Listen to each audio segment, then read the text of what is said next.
Hello everyone, welcome back to the channel. Today I'm going to show you how to delete chat messages on Discord.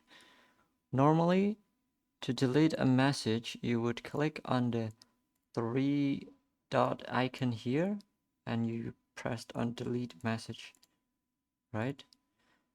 But there is actually a faster way to do this.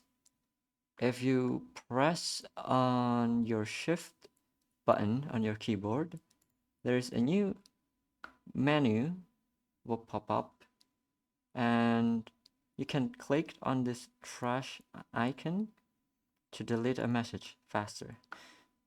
As you can see, it is faster to do this instead of the older ways.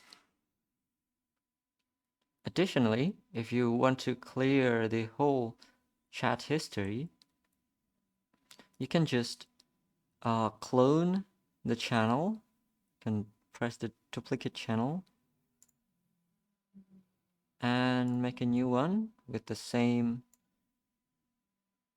name or same title, and you could just delete the older one like so.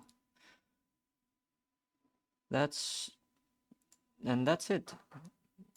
I hope this video is helping you in any ways, and don't forget to subscribe and like the channel.